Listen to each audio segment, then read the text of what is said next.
You're watching Good Morning Nigeria. Now let's take a background report as a prompt for our conversation. The long-awaited 2024 governorship election in Edo State has come and gone, with a winner emerging. The election marked another significant chapter in the state's political evolution, characterized by high-stakes competition between leading political figures and parties. It was an important contest given the political history of Edo and its role as a key battleground in southern Nigerian politics. Since the election of Governor Godwin Obaseki, after defecting from the APC, the stage for ongoing political tensions between the two major parties, PDP and APC, was set, and with the emergence of the Labour Party, among others. The political atmosphere charged up with about 17 political parties jostling to take control of the Osadegwe House in Edo State.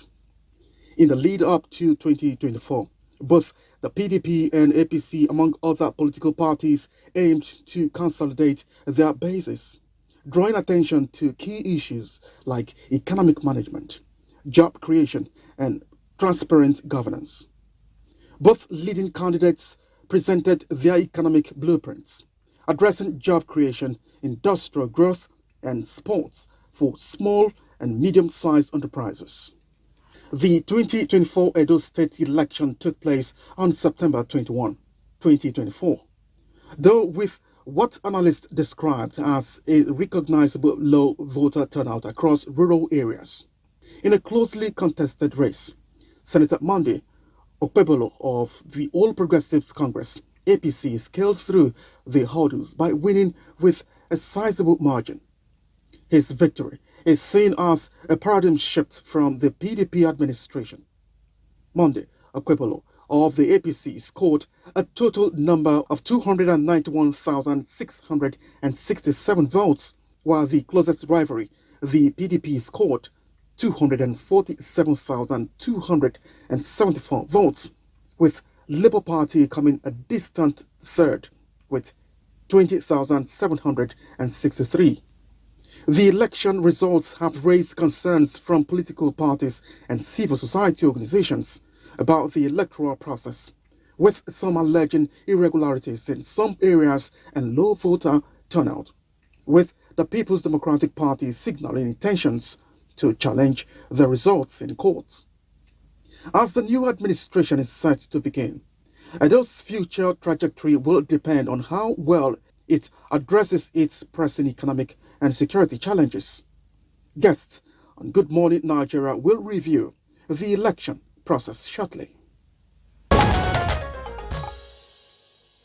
Well, thank you, Charles, for that background report. It's now time for us to bring in our guest to review the just concluded Edo governorship election, which many as a judge has been fair. Right in the studio with us, we already have Hamza Lawal, co-convener, Not Too Young to Run Movement, Chief Executive, Connected Development. Hamza, you're welcome to Good Morning Nigeria. Well, thank you for having me. Good morning. All right. Also joining us is Chibuike Mbe Aruke. So I hope I pronounced your name well. He is Election Consultant, Center for Democracy and Development, CDD. Chibuike, you're welcome to Good Morning Nigeria. Thank you very much. All right. And we also have in the studio another regular, Jide Ojo. He's a public affairs analyst. Thank you so much for finding time to join us. My pleasure, Juma. Good morning, Nigerians. And here in the studio also we have Dr. Kingsley Uzoma, security expert and chief consultant, Eagle Rescue and Systems. I think so. Yeah, sure. You're welcome. Thank you. Thanks for having me. And joining us via Zoom from Benin is Austin Aigbe, member Kimpact Development Initiative, Election Day Data Room for Edo State Governorship Election. Thank you so much for joining us. What a great honor, and good morning. How's Abuja this morning? Okay, Abuja is beautiful, Abuja is fine. Kingsley, let's just stay with you. Austin, let's stay with you. We're staying with Austin, and because you were on ground all through the election. Can you give us your assessment of the governorship election? Very much. I'm also delighted to see Gideon Joe and Hamza, who were also on ground here in Benin and only returned to Abuja 3 days ago, yesterday or something. Yes, so as you already said in your opening remark, the state election from the start until we started hearing some kind of manipulative processes towards the end of the poll or the process, the electoral process went seamless, peaceful. Generally, even the military and the police and the other sisters agencies that were deployed for the election largely were, with all due respect, brought in some level of professionalism. We hardly heard of any kind of oppression or suppression of voters during the process of voting, unless maybe at the time when we started getting feedback when the governor went to INEC office or when the running mate to the PDP candidate, Sarojino Ogie, had gone to Western Boys High School in the Obahoka local government, where he had claimed that INEC had relocated the collation center from there to the INEC office. Honestly, with the way the election went yesterday, you will argue that processes were seamless. I mean, on Saturday, processes were seamless. Voters who turned out, voted, and probably returned. And if you check the way the RF results were uploaded, you saw about 9-10 p.m., almost 96% had been uploaded. And for folks who are doing the tally by themselves, you would have seen some certain correlation with what was announced by INEC. You know, despite the tension to the build-up of the election, you know, people saying that Edo is going to burn because of the way the campaign went. I'm still staying with you, Mr. Austin. Would you attribute the success to this election in Edo to the proactiveness of INEC and the security operatives? You're right. Many people thought that with those commentaries that were coming ahead of the elections, the election was a do-or-die affair, may have scared people from showing up. But for me, there was also certain, from my own perspective, I haven't spoken to folks on the ground, there was some form of the confidence in democracy, confident in the process, confident in the outcome, and confident in democratic dividend. Folks who voted in 2020 say that, and so what? What's not the essence of voting when after 4 years after their lives hadn't improved? They end up making all those commentaries. And I thought that democratic recession are setting at a subnational level, where people's enthusiasm to vote has largely diminished. I won't say that security was a challenge, because eventually people at the midday, maybe 12 noon, when everything was calm, to expect people to show up because there was no violence, because we were thinking the early hour of the day, between that 10, 11, that people probably were skeptical about possible violence, so they won't show up. But by the time they started hearing information at home, everything is working well. They probably would have showed up, but eventually they didn't. And I won't blame the rain at all. The rain, there was prediction from KDI, which was sent to INEC, that if rains were going to fall, what measure would you put in place?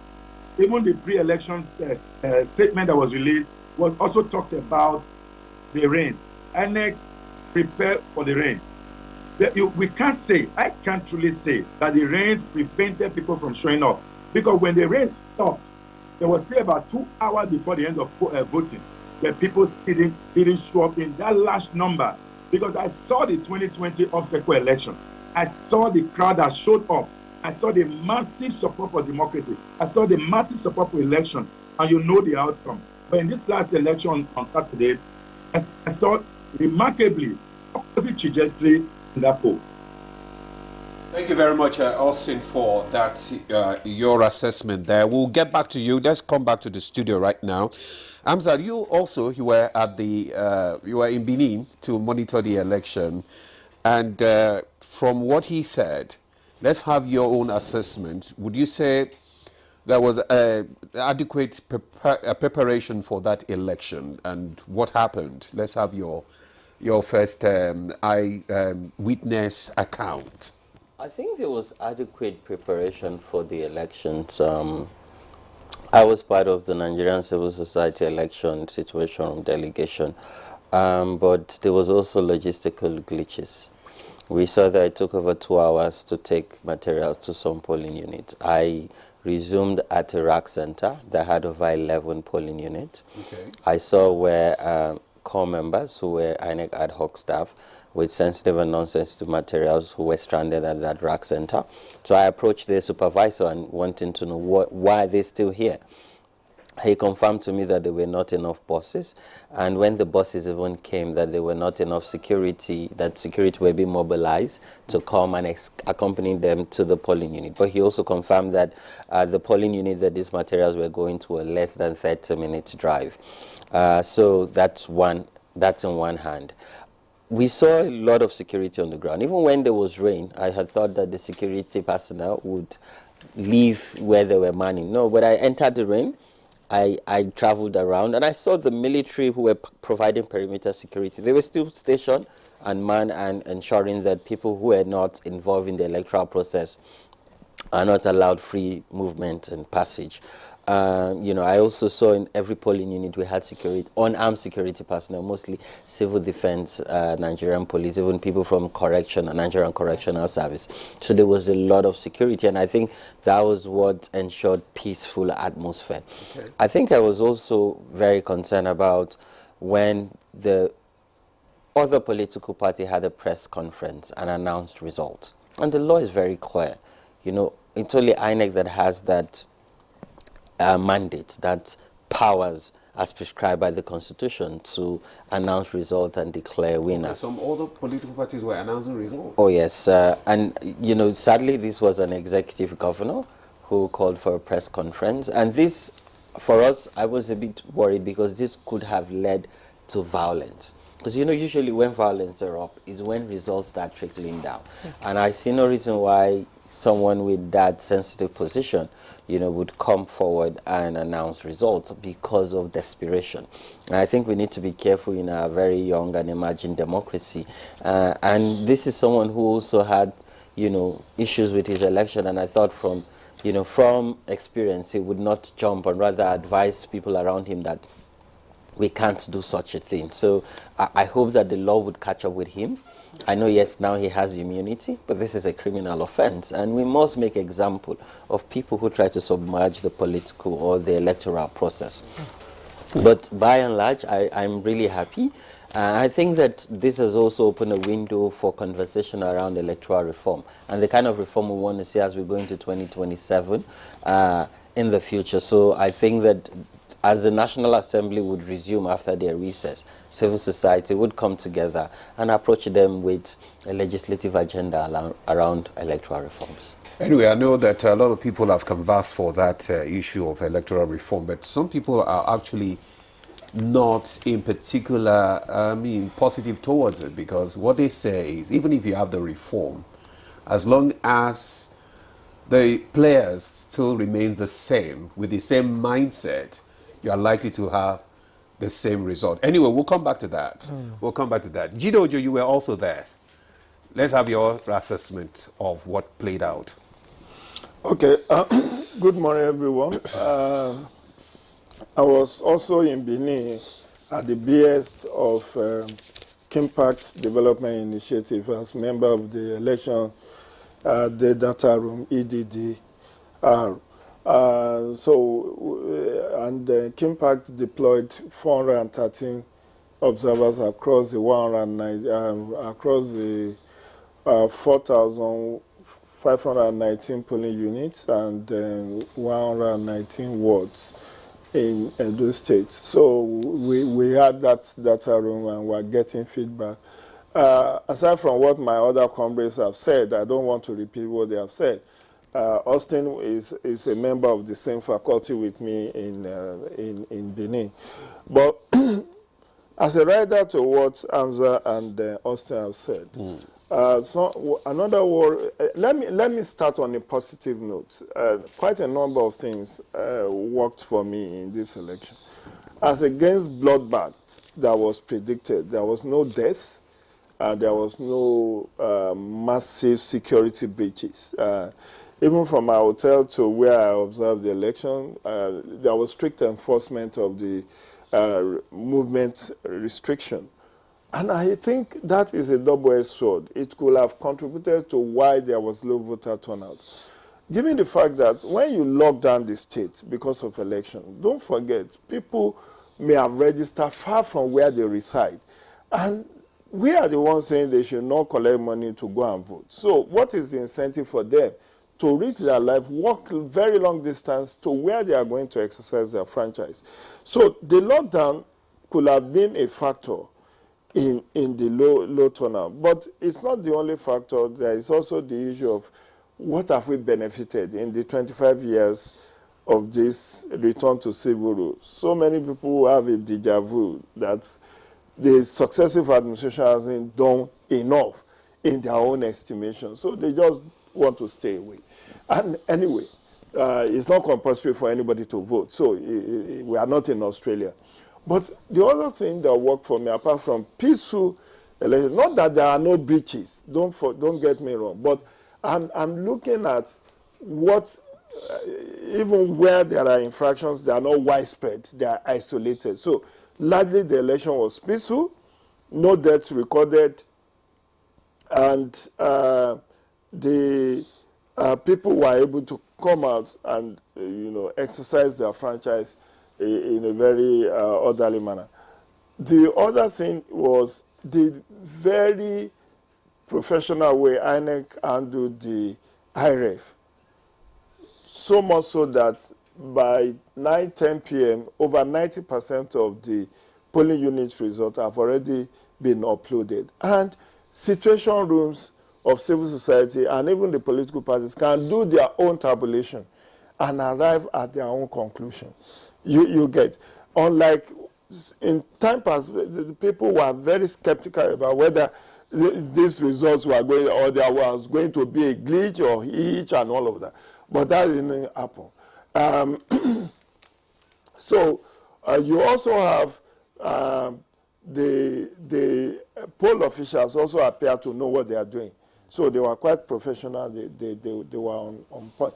But on the flip side, the worrisome development was this massive vote buying or vote trading, where people reports as it that people were getting between 5,000 and 10,000 for their votes, and I think that is becoming a new normal for us in the electoral lexicon. That every election we have massive report of massive purchase of votes. Aside from that, it's also the issue of logistics that is a nagging problem. According to Yaga Africa, as at an hour to the commencement of polls, which is the standard operating procedure, that opening of polls should start 1 hour to the election, so that you set up, paste voters list, and do all the necessary sorting ahead of processing the voter. Only 41% of polling units, 4,519, were deployed 1 hour to that. Then, as at 8:30, when voting should actually commence, only 17% of polling units started on time. Okay. And additionally, 1 hour after the poll should have commenced, which is 9:30, election was supposed to be 8:30 to 9:30, 8:30 to 2:30 in the afternoon. Even 1 hour after the scheduled time, 64%, only 64% had opened 1 hour after the purported start of poll. So what that does is that it also leads to low voter turnout. If you tell me, come at 8:30. Yes, I have to pause you a bit because I have to go back to Benin on our Zoom network. Austin Agbe is seated there. Will be leaving us by 8 o'clock. Mr. Austin, if you're still there and you can hear me, you've been listening to the guests here in the studio talking about voter apathy, issue of logistics and voter education itself and security. And let's get your view on voter apathy and people registering, collecting their PVC and end up not coming to vote. Only 33% were able to vote in this Edo election. And vote buying is an issue that will never go away in Nigerian politics. How do we do it? How do we get it right in this aspect of logistic, vote buying, and people coming out to vote and exercise their franchise? There were logistical glitches, like the word used by my brother, my friend there. Yes, but I wouldn't link that logistical challenge to low voter turnout. In previous elections, and of course my colleagues in the room will know that you will see voters who are enthusiastic waiting for the materials to come, and they will wait and vote. It happened even in Abuja 2023, in Asokoro, in the Federal Capital Territory, not far away from the INEC headquarters and INEC state office, that's FCT office. Voting went over to midnight, even 2 a.m. on the Sunday morning. People waited to vote. The vote of 2023 and the confidence of voters 2023 did impact squarely on this election. The confidence in the process, like I said, ab initio. If you look further, like I also deposited, that there seems to be the confidence in democratic dividend that is not coming forth. Look the crisis with the economy. Look the crisis with the infrastructural affair. Voters told me, an old woman, I was so pained when she said that it is not as bad as this when they were growing up. And I said, were you the one that spoiled it? She said, no. That those days when they vote after the election, and she referred to the Ambrose Ali era of this world, that when they vote, by the time the person wins, even though they will manipulate the result, she actually said that vote buying has been on before even the First Republic. And at those days, if you remember the June 12th, it was sachet tomatoes, onions, that was the vote buying until now when it is monetized. And monetization policy of the federal government apparently has been parted on the monetization of elections. And GDOJ has done a lot of work on campaign financing. There's huge amount of money now saved to buy votes. Politicians are no longer working for the people, they are now buying the people. That said, I don't know how we're going to deal with that. There are people were arrested. Those who were arrested, you hear commentaries from politicians now saying they only arrested our own. They did not arrest their own. And I don't get it. You are buying votes, it is criminal action. Whether they arrest party A or they arrest party B, there was an arrest. And that was important to put on record. This election has gone peacefully. I linked it in my commentary last Sunday or so during KDI's security summit. I said that the police should follow what they did in Anambra State. Anambra 2021 was a state that was supposed to be of high conflict. And the election came and went seamlessly. And Edo State has just joined the league of the possibility of violence that are now gone peacefully. And I want to commend the Edo people. Congratulations. However, I don't want to use NEC chairman's comment. When you feel offended in an election, the statement is already there. They will ask you to go to court. But you must prepare for your evidence. And I think the party that lost the election should have their evidence and approach the court. That was also, I like this election. If you look at 2016 election and you look at 2024 election, there is some form of similarity. We may have another opportunity to talk about those. Thank you very much. Very much, Austin Aibe, for your contribution. We heard that you have to leave now, so we just have to release you so that you can catch up with your flight. Thank you for your contribution.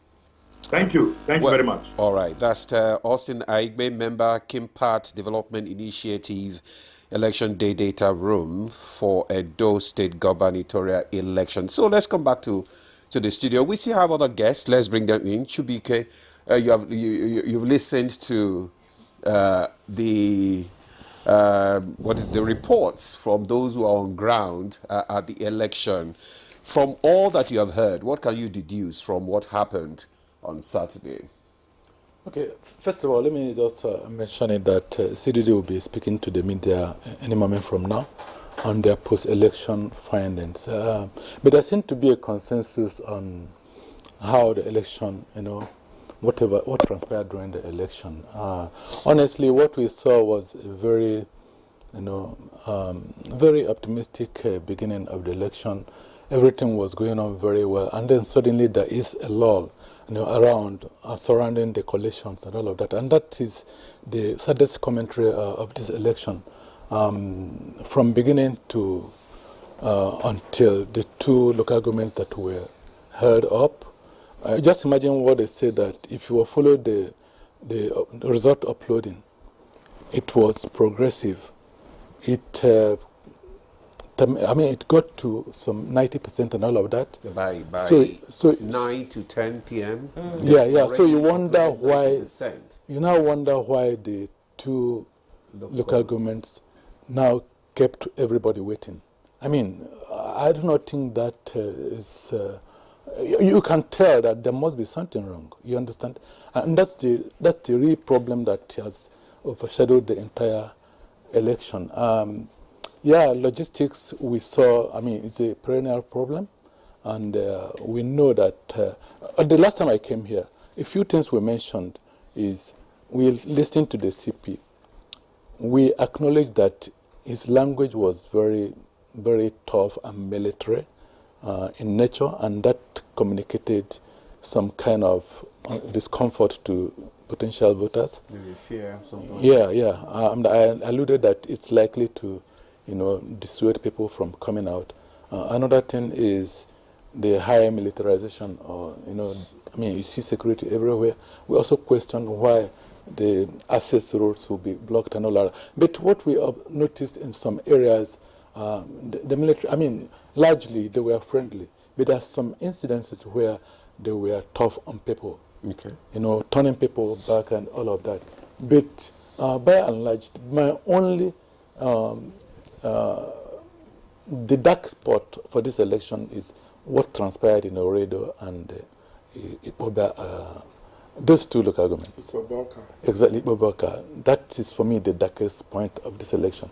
If it had progressed the way we saw it from the beginning, it would have been 100%, if you're describing this election, you know that it was free, fair and transparent. But there's a dark spot that will continue to linger, and it is unfortunate.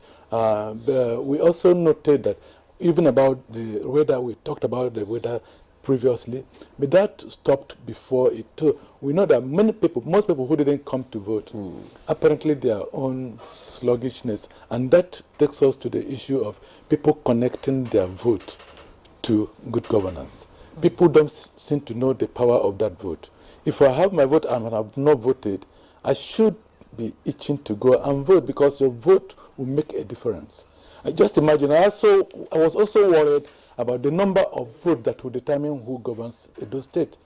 Now, if you look at the number of PVC collected, which was high, and people were very happy collecting them, now it did not turn out the same way. The voting was quite low, and turnout was quite low. So I wonder what had happened. If people were very optimistic and enthusiastic, even if it rains, you know that, for me, I would think it's a man-made rain, really, to prevent people from voting. But the fact that your vote is the only thing that will speak, on the outcome of that election, just make that sacrifice that one day and go and vote. We didn't see all of that happening. And I think the fact that PDP failed to sign the peace accord, I think we remember that.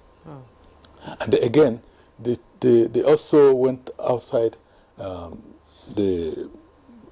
what is expected to attempt to speak to the result. You understand? Or announce the result. That's also another dark spot of this. I think it should have been good they apply the guidelines, take advantage of provisions to make their grievances, and that's what to expect in the civil, area. But it is too important to keep emphasizing the fact that those two local governments that were delayed constitute a lot of suspicion.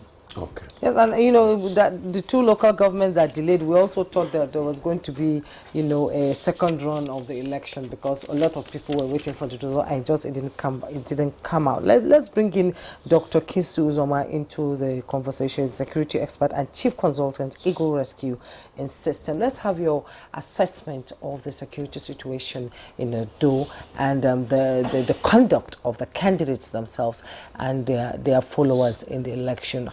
How did it go? Did it meet your expectations? Well, election security management is very critical in the whole process of electioneering.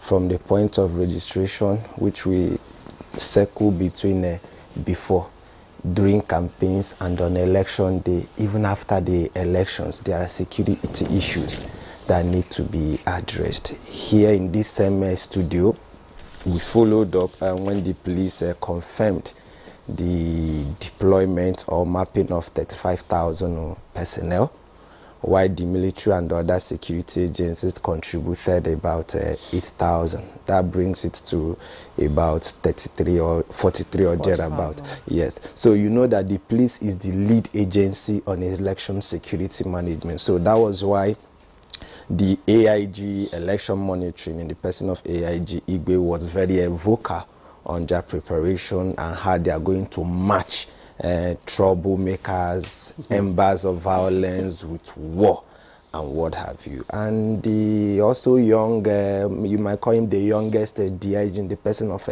Frank Mba, was also on ground. He knows the law. He is also very active, just like the operational AIG, to be able to comb the whole area. And that sends some level of fears, not only on the supposedly political thugs and what have you, but also the voters themselves. Where if the police are raising an alarm to this level, we would want to die through a stray bullet and what have you.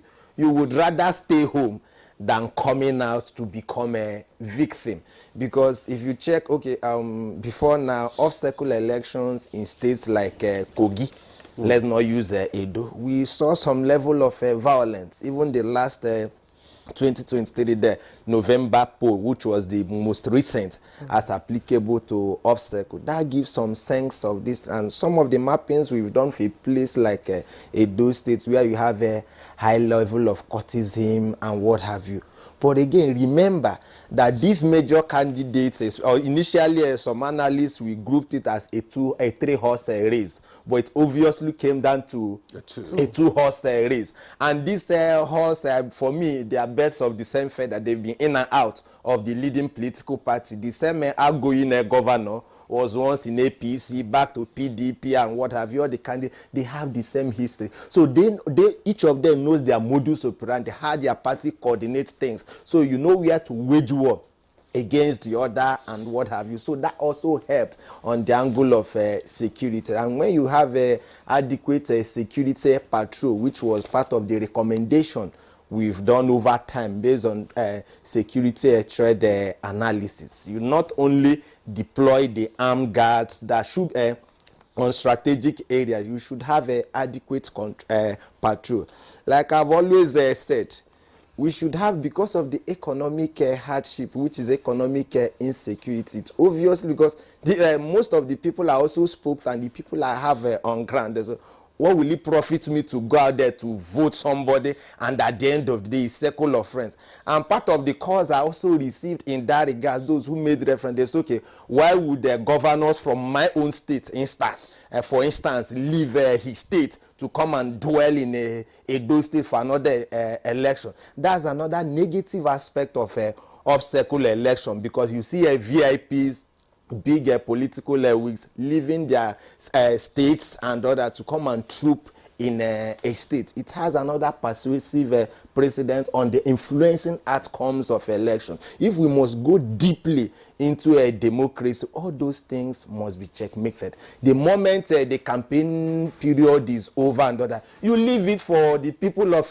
Edo State okay, to do that. But we must also commend the security agents on their improved professionalism, and you cannot commend them without thanking the civil society group and also the media, because if we've not been through the media exposing, torchlighting all these things, I can tell you we would have been going backward. But because that the media, the civil society are always there to torchlight all those negative aspects and what have you, the police now know, the security agencies know, we are being watched, we are being policed. That's why we say when the AIG made reference that the police will police themselves, but we said no, we rather expound it with the military policing them and the INEC staffs. That's when you can have improved security We saw some management. arrests earlier in Edo with people with guns, and would you say that there was, they got the information from the people?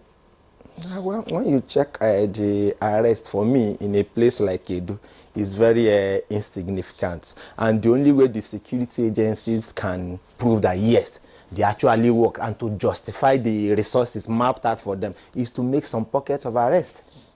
Okay. Sure. Thank you. Thank you for that. To justify all righteousness. Sure. Okay. All right, Dr. Ozoma, thank you for your point of view there.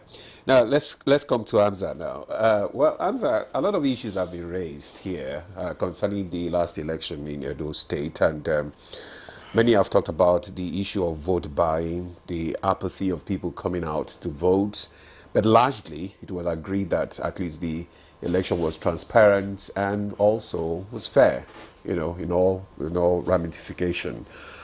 But in your view, you were talking about electoral reform in order to correct some of these anomalies. And some people have also raised the issue of sanction, that people who have been arrested, for electoral malpractices, most times we don't see them prosecuted. We don't hear anything about them. The thing just goes like under the carpet. So in what ways do you think all these challenges that have been noticed can be addressed? What are we going the right path? I think first is to even look at society in general and say, where have we gotten it wrong? Why would we, in this time in our democratic history, still talk about voter inducement, which is vote trading, vote buying, and vote selling? Because it is still the people that are involved, both the political class, the society itself. And you talked about arrest. In Ekiti, even at the general election, some arrests were made. For me, when I saw EFCC officials, my question is, what have you done before the elections? It's not that election day you wear your jacket and you say that you're undertaking arrest. Okay, the previous arrest, what had happened to them? And I think we need to make deliberate effort to do follow-up. Are these people being charged to court? Have they been prosecuted behind bars? And how is also government MDAs providing intel or information that, we've prosecuted X amount of electoral cases, and these are the people and these are the judgments that was made? I know there's a conversation about having an electoral offences commission, and for me, I'm against it because we cannot continue to have more MDAs and increasing Cost of governance. overhead. So, but how can we take personnel from different agencies of government? Now, mind you, the Nigerian police is there. Because you see, Nigerian police is the apex law enforcement agency as recognized by law. And Nigerian police can literally do anything. They can do job of even illicit financial flow. So Nigerian police is not confined only to domestic issues. They can even do. That's why we have even Nigeria police partnering with Interpol. So I think that we just need to empower the Nigerian police to be able to effectively undertake their roles and responsibility. And talking about electoral reform, how can we ensure that in subsequent elections we don't have a glitch where some local government results, when elections are being tallied? And I think we need to, if we say we want to embrace technology, yes, we know BVAS is a game changer, and the IREV. How can we have this technology? How can we embrace it in full? Because what we're doing is still partial. Can't we get these results even automatically tallied as it goes to the IREV, so that we don't manually tabulate it? how can we ensure that we do away with the local government collation centers? Why do we need to collate results from local government before it goes down to the INEC collation center? Why can't it be automatic? I've observed election in the United States of America. Results are automatically tallied as they happen each state. So again is to really look at all of this gap. But you would say that there's an improvement this time around compared to what happened in 2023. Oh yes, there's an improvement, and you see, and even in Kogi. And you see, why this is important. Lastly, is we need to rebuild back trust and confidence, particularly in the institution that undertake our electoral process. Because before you go to governance, the middleman between politics and governance is INEC, because the political party will do their campaigns, but INEC is that independent umpire. And if there is no trust, if there is no independence, and if there is lack of interference, then how do you move from politics to governance, and when you don't have confidence in that value chain? Okay, thank you very much. Let me bring in Jide Ojo into the conversation. I was reading up on one of my mentors, Bala Ibrahim, of formerly BBC, and he said, and I quote, "Nigeria is a difficult country to understand. It's difficult to grasp or comprehend mentally. This democracy was hard fought. Nigerians fought for this democracy.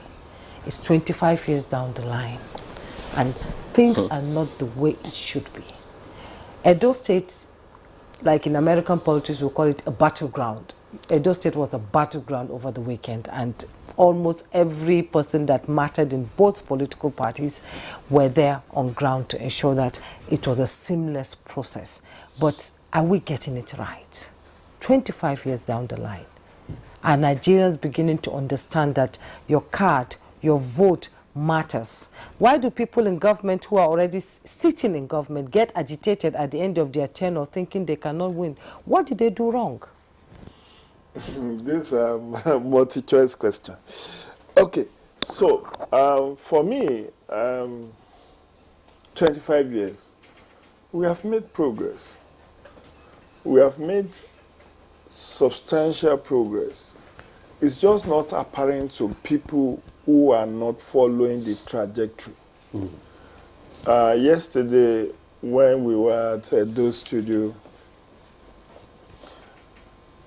the issue of technology that Hamza talked about, did we have technology in 99, 203, 207? No.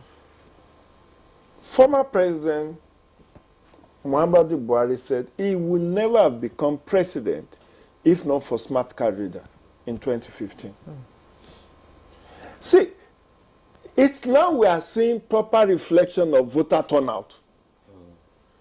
In the early years, in 1999, 203, 207, presiding officers were using their discretion to accredit voters.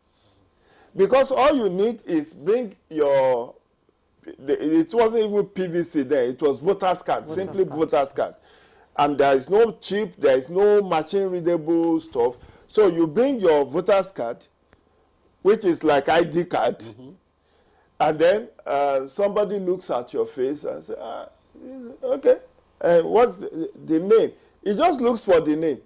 There is no independent way of verifying. And the picture is not even clear. The pictures are of bad quality. So you cannot even do fingerprint check.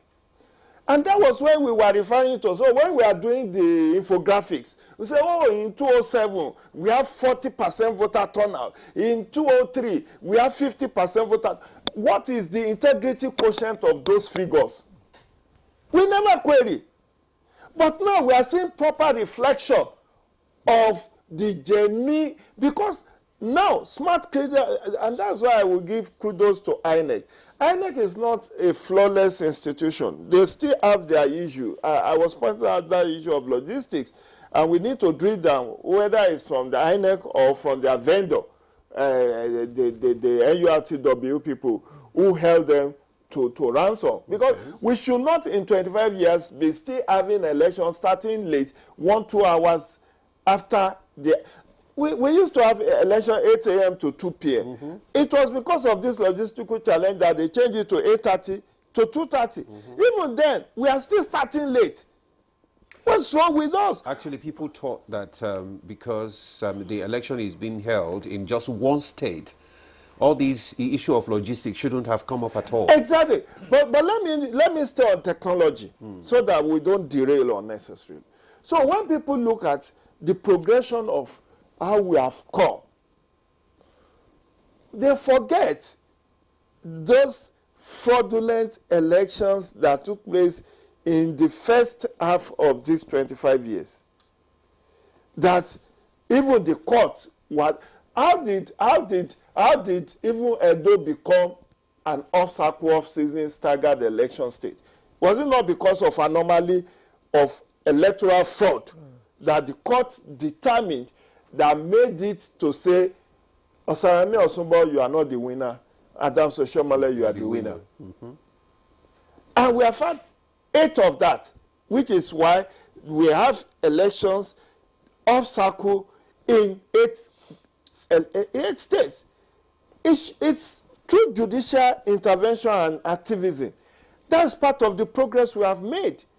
I was referring yesterday that Natasha Akpoti will possibly not be in the Senate if there is no provision for election dispute resolution. INEC goofed when they declared the wrong person the winner of that election in 2023, but she went to court. She didn't mobilize her voters to burn down Kogi State or Kogi Central. She went to court. The court restored her mandate. We are talking of 2023. Those are part of the success we have made. So when you look at the introduction of smart car reader in 2015, that even former President Buhari said was a game changer, than because the same Buhari was saying in 2003, 2007, stolen mandate, my stolen mandate. He went to court. The court could not do anything. But in 2015, with the introduction of smart car reader, the level of accreditation became more sophisticated. And those who are engaging in multiple voting, underage voting, were put out of business. As at that time, there was no high vote buying.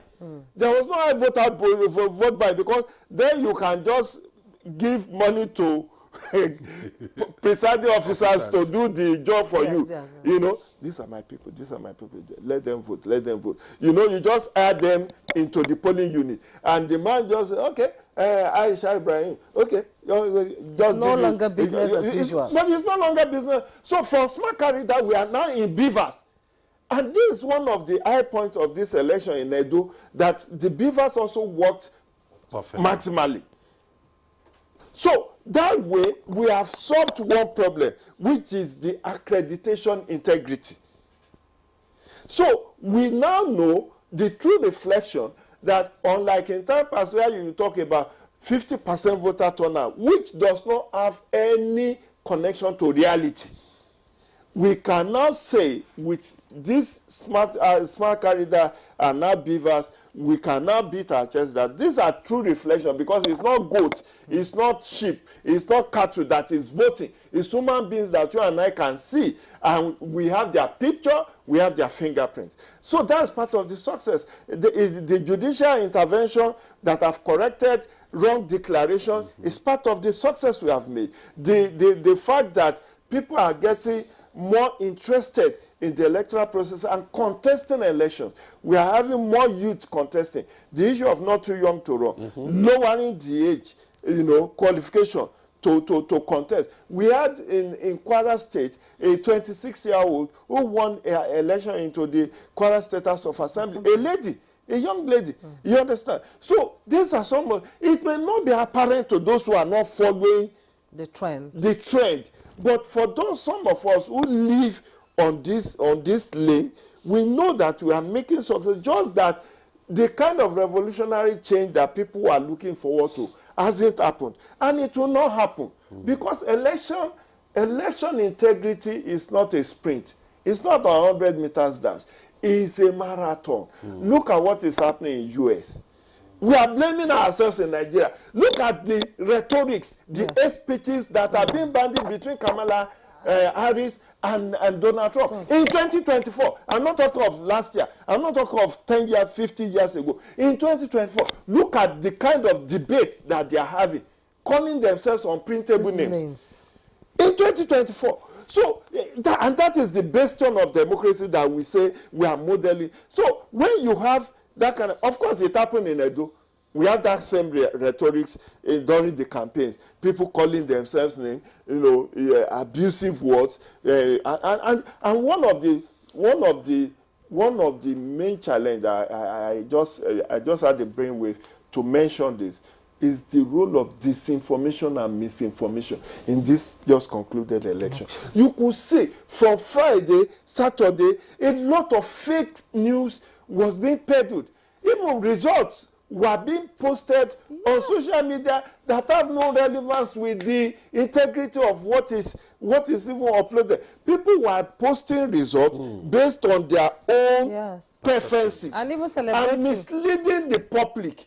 So when the authentic result now came, they say, they read them out now. That is because it's because of this disinformation and misinformation. Imagine on Friday, one of the parties said the court has disqualified another candidate. And that was around 2 p.m. How could a magistrate court disqualify somebody? And they went to town with it, and they were banding it. And another said, oh, this one has stepped down for another person, which was far from the truth. Those are the kind of things that is also a threat to the progress that we want to see. Because until the political class rein themselves in and stop this desperate action of winning at all costs, we are not going to... See, I agree with him, Hamza, he's my brother. We've worked together over the years. But you see, electoral reform itself is not the game changer. It's the operationalization of the reform. We have had so many electoral reforms. Electoral 2022 is said to be a game changer. It introduced wide range of reforms that are still not being fully implemented until when the operators and the regulators of the system decides to behave themselves. The operators must behave themselves. The operators must be willing and ready to behave themselves. Let me just pause you there because we have to go on a break now because my director is talking to us. And you have raised a lot of issues that we are not there yet, but we are in the process. It's not a destination, but also we are going there. We're on a journey, right? And we'll get there. Just be patient with us. So we'll take a break now. The conversation continues. Stay with us. Thanks for staying with us. You're still on to Good Morning Nigeria on the network service of the NTA. And we are reviewing the Edo governorship election, which held over the weekend. And our guest is still here. They are still here, rather.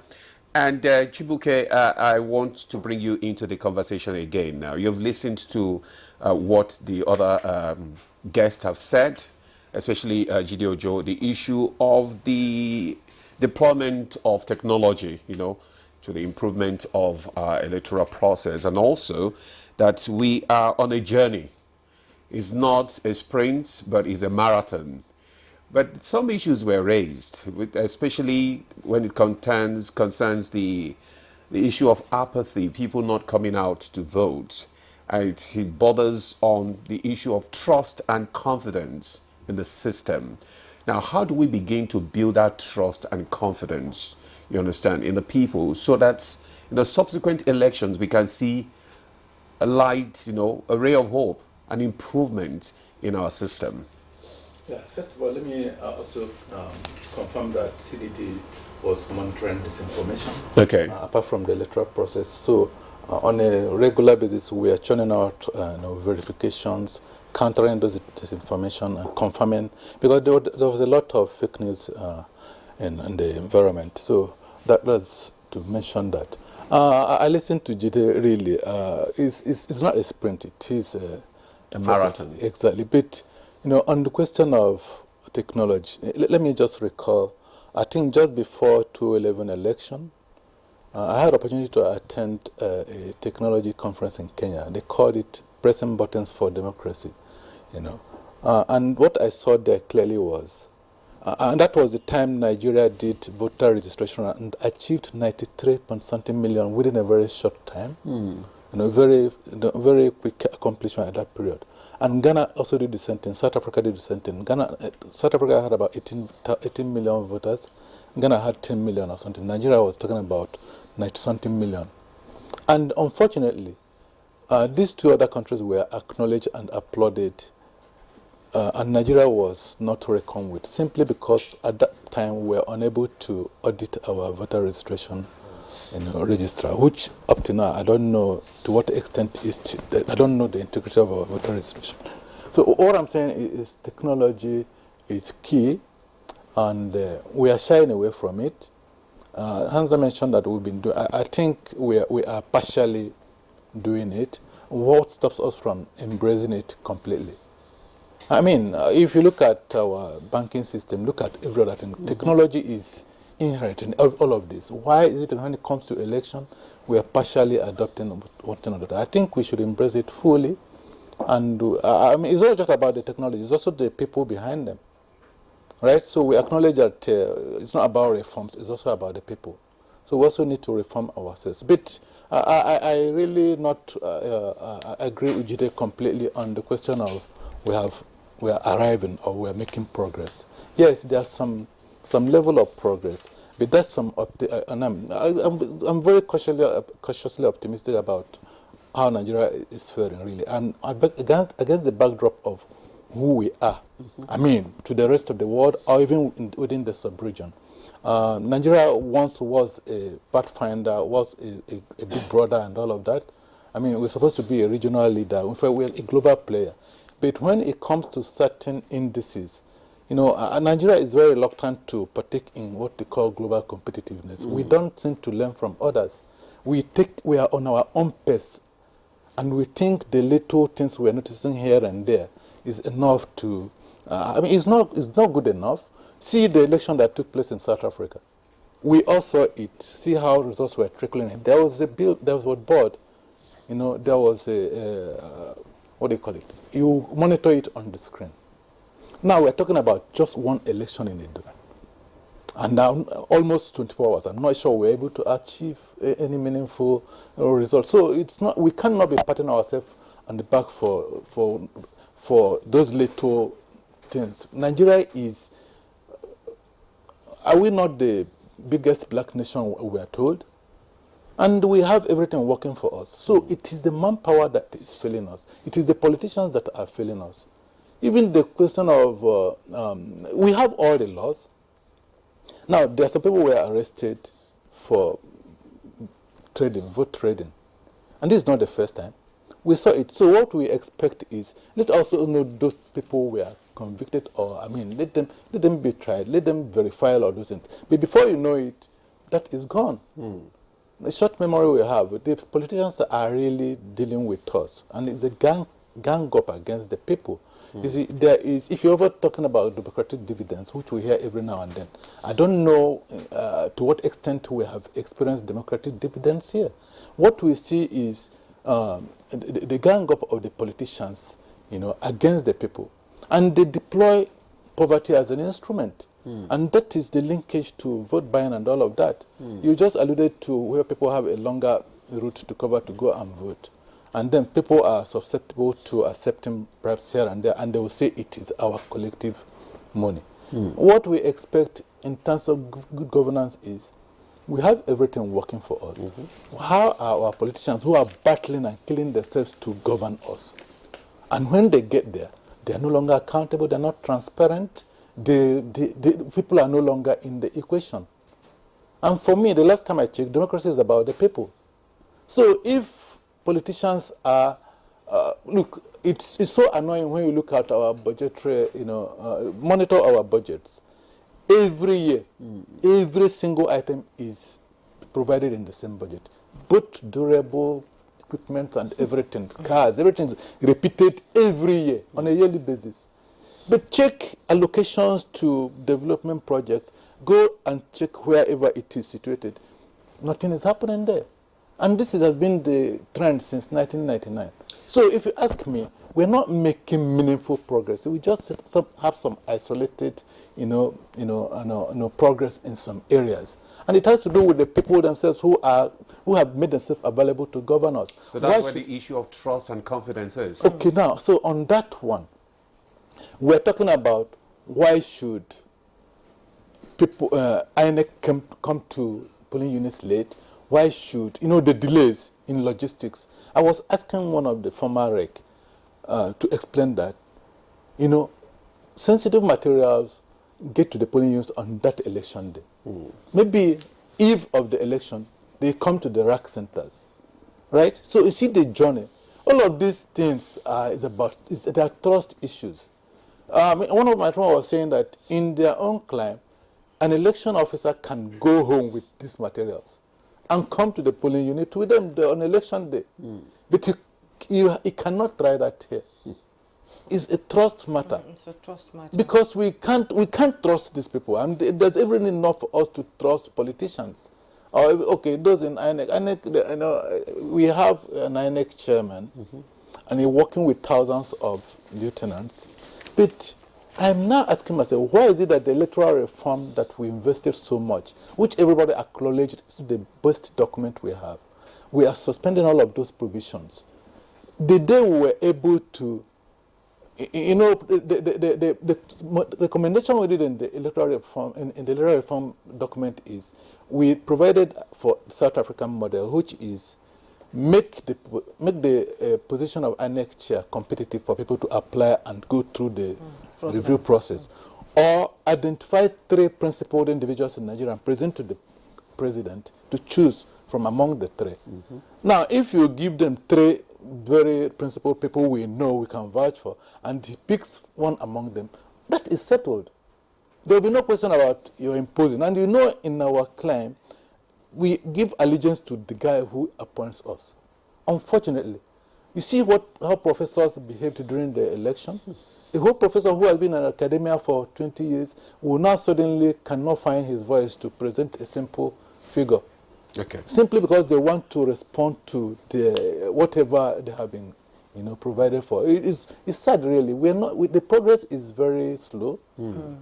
But we are moving. We are moving. At least we are making little progress, which is also very important. Should our electoral process be where it is today, with the huge investment in the process itself? So much money goes into it, and should we be where we are, or should we be? Why are we behind other countries that don't even have the facilities we have in this country?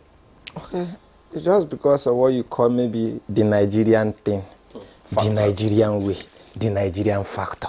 Okay, so there are multiple layers to it, because personally, if not that maybe one still have faith and trust that, okay, it's not by mistake, for instance, that God made me a Nigerian. Looking at the indices, maybe one would have aligned with the Japa syndrome. But again, the fact that if maybe some of us have been opportune to also to tour some other nations, but there is something still unique about Nigeria. We're a blessed nation. But it's just that you have just few, and maybe the moment you cross into that line of political elite, you now want to behave like them, saying like it's like the rest no longer matter to you. Because like for this Edo election, yes, celebration everywhere. We are happy of the great progress made thus far, for me, security-wise, because no record of deaths, no stealing of ballot papers, and what have you. So we still having pockets of issues there, but they are very insignificant to condemn or not to applaud the security agencies. Again, but we still have a long way to go, given the resources in our arsenal. Given the fact that, because yes, when you look at management of security before election, during election, and if at the end of the day you've skated through before and during election, you must not close your eyes on after election. It's not until you have it today, it could be next week, next month, because you just like him referenced disinformation and misinformation. I will not be surprised to hear tomorrow or next that the outgoing governor has maybe move that elsewhere, so resources has been siphoned, this one move, a lot of misinformation. Then I would want also a situation whereby maybe the heads of security agencies in that state will no longer pay allegiance or work with the outgoing governor. No, we must maintain that mutual relationship, security wise, from all the different security agencies until the day he hands over. Even after handing over, he's still maybe a notable individual that need a high level of security to that extent, because there are still informations within his arsenal that we need to extract or consult from time to time. Is very, very important. Okay, so let it not be that maybe at this point in time, because this one is now a past governor and there is another incoming governor, then the security agencies now want to be loyal to the party in power. Well, that's how that orientation yes. must change. And that is why the fact that we are exposing it here at the media, the civil society and what have you, that brings us to the level where we are, that there is a hope. Maybe you can use the word, the renewed hope of the ruling party. We are seeing the renewed hope, and we must sustain and touchlight it to the best of it. We just hope all the time. Thank you very much. Thank you, Dr. Uzoma. Now, okay, Hamza, let me ask this question. The role of the political parties and also their agents before, during this election, how would you describe it? I think everyone was ready except always the political parties and their agents, because when you follow the trend and when you follow before and even during the elections, they always interfere.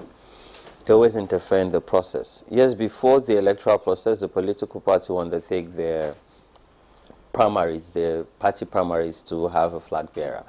And when you look at that process, it starts, even within that process, it starts with inducement. From even picking up a form. It's heavily monetized. So I think maybe the reform should start from that side before it comes to the electoral process. But I think they should have a mindset change where we don't heavily monetize it. Mind you, politics itself is about service to humanity. Coming to public office is about providing service, providing ideals, providing solutions to imagined problems, and ensuring that Nigeria enjoys the dividends of democracy. But when you heavily monetize it, then everyone wants to reap from the entire system and process. Because if someone would want to invest about 10 billion, why are you investing that much when you are going there to serve? So I think that there should be that mindset change from the political parties and the political elite and their agents, and let them stop that interference. If they believe in the rule of law, why do you interfere in the process? Why do you need to buy everybody? Why do you need to pay everybody? Why not just do your homework and believe that a level playing field will bring out the best and the people will decide? Why do you have to interfere? Both in security, both in electoral process and INEC ad hoc staff, and even the electorate themselves. So maybe the reform would start with them, and we have that mindset change. And it shouldn't be a do-or-die affair. You know, it should be a level playing ground where people throw themselves in, not to a battleground. You know, maybe we say throw themselves for service to their people, to humanity. That is, if they understand that they are going there to actually serve.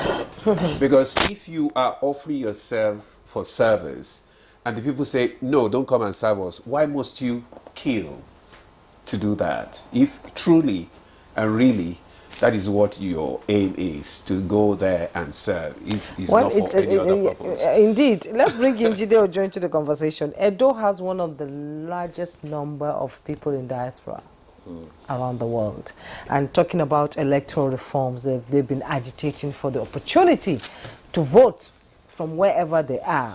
If this reform takes place, would it be a game changer?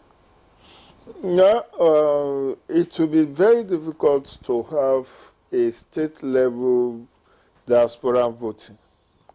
I don't know where it has been done. But I know what is doable is diaspora voting for presidential election.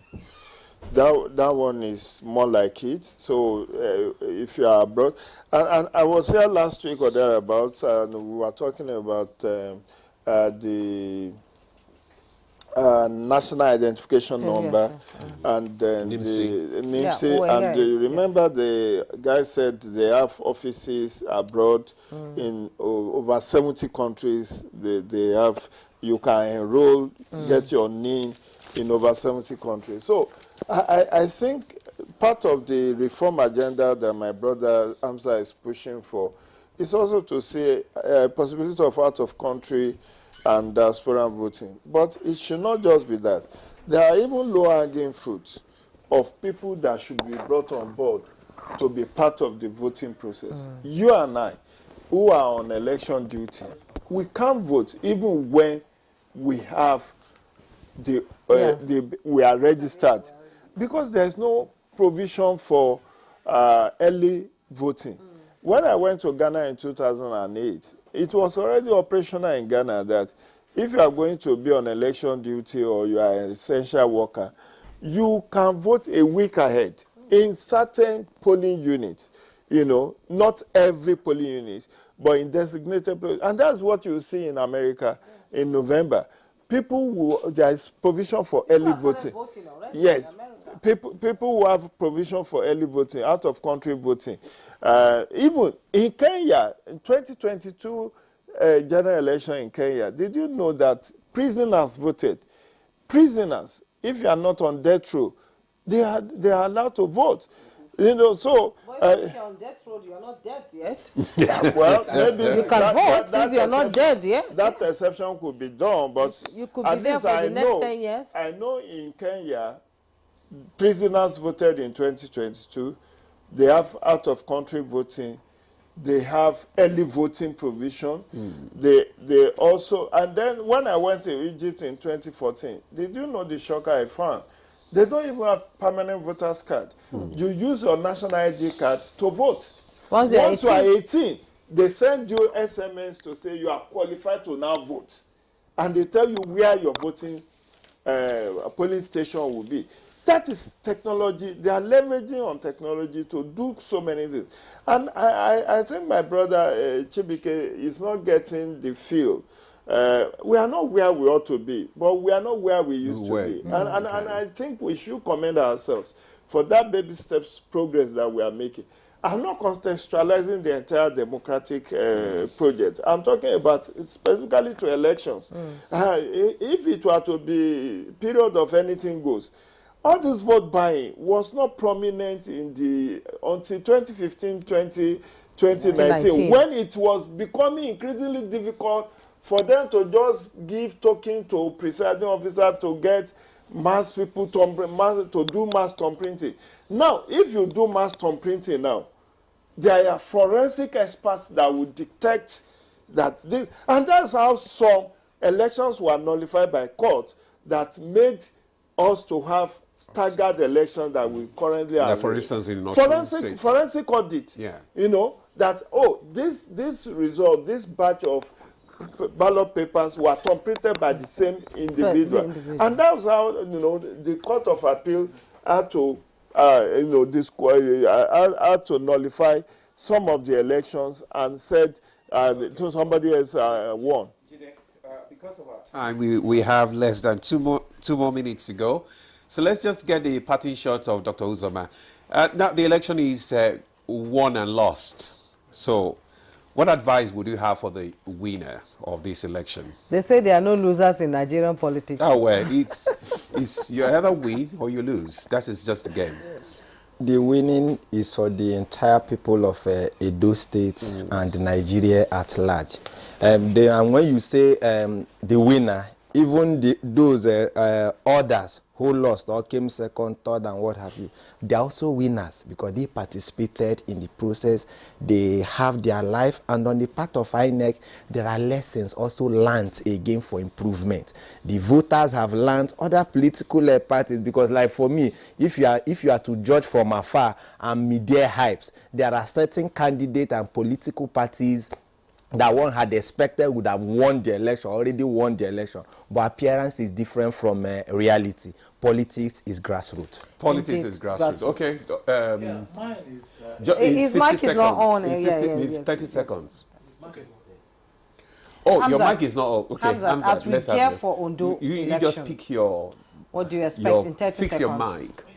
I think we should take lessons from Edo and improve in our electoral process, and also look forward to embracing technology holistically. All right. Jide? Okay. Yeah, so Ondo State comes November 16th. Yeah. Yeah, so I expect a sharp departure from, all the dark spots we noticed from Edo. There should be improvement in Ondo. Okay. November. Jide, last. My admonition will be to the political class: let Nigerians breathe. Let the democratic consolidation exercise be deepened. Let INEC do its work professionally. Stop interference. Stop these desperate actions. If it's just about service, you don't have to resort to self-help Okay, Mr. Jide. and violence Yeah. because you want to serve the people. Okay, Jide Ojo, Public Affairs Analyst, thank you so much for coming. My pleasure. Hamzat Lawan, co-convener, Not Too Young to Run Movement, Chief Executive, Connected Development Code. Thank you for your contribution. Thank you so much for I'm having sure you guys are all tired. And Dr. Kingsley Uzoma, Secretary Expert and Chief Consultant, Eagle Rescue Systems. Thank you for coming. And That's all. yes, that's all, Mr. Chubuke Umbeahurike. I hope I got that right too. Thank you so much for coming. It's been a pleasure having you. And that has been Good Morning Nigeria for today. Thank you so much for your time. I am Juma yourself. And I am Ademola Adio. Thanks for watching. Have a good day.